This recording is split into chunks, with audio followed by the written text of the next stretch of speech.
Itoophiyaan adeemsa ijaarsa sirna dimookiraasii keessatti taasisaa jirtuuf tarkaanfii murteessaa kan ta'e filannoo seena qabeessa geggeessitee jirti.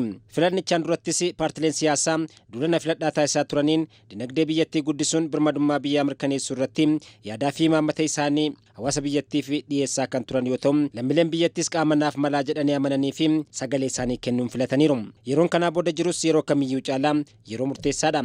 Keessattuu dhimma birmadummaa biyyaa fi faayidaa biyyaalessaa eegsisuun dhimma ijoo yeroon madaaluudha. ኢትዮጵያ ውስጥ ከፍተኛ ሲግኒፊካንት የሆነ ኢኮኖሚ ለውጥ ሊያመጣልን የሚችለው ኢትዮጵያ keessatti jijjiirama qabatamaa dhimmi fiduu danda'u dhimma hulaa galaanaadha. Kun ammoo kaffaltii buufataa fi qaraxa nuti amma Jibuutiif kafalaa jirru hambisuu kan danda'udha. Kun ammoo dinagdee biyyaatti yoo deebi'e bu'uuraalee misoomaa hedduu waan hojjetuuf dhimma ijoo paartii filatamuu fi hawaasa biyyattii ta'uu qabudha.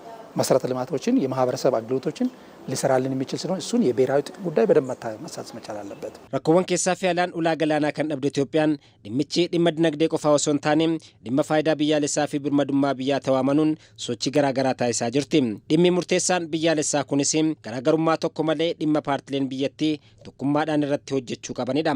የኢትዮጵያን የፍላጎታችን ምንጭ ሁሉ የሚቀደው የወጣቶች የነገ fedhiin lammiilee biyyattii hundi egereen dargaggoota haadholii raayyaa ittisaa kan gaazexeessitootaa fi barsiisotaa ogeessota fayyaa hundi hulaa galaanaa waliin wal qabata gaafa jennu callisnee miti.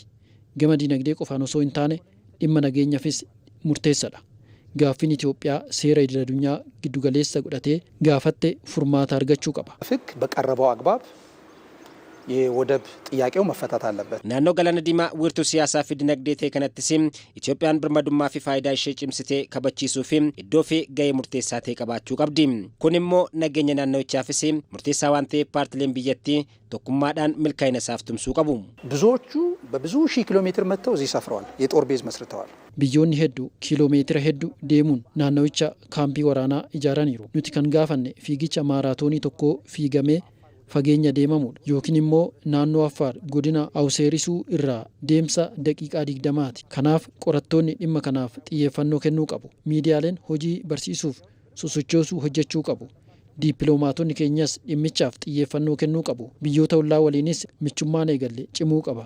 Yoo kun ta'e biyya jabduu sodaatamtu umurii kiyyaa fi keetti biyya hawwattuu taate uumuu dandeenya. ትፈራ በእኔ በአንቺም እድሜ ገናና የሆነች ዓለም ሁሉ የሚመኛት ኢትዮጵያ ትፈጠራለች። paartileen siyaasaa yaadaa fi ilaalcha garaagaraa qabaatanis dhimmi ulaa galaanaa dhimma biyyaalessaa murteessaa waan ta'eef paartiin injifatee fi injifatames itti gaafatamummaa seenaa kana milkeessuun dhimma ijoo tumsaan irratti hojjechuu qabanidha.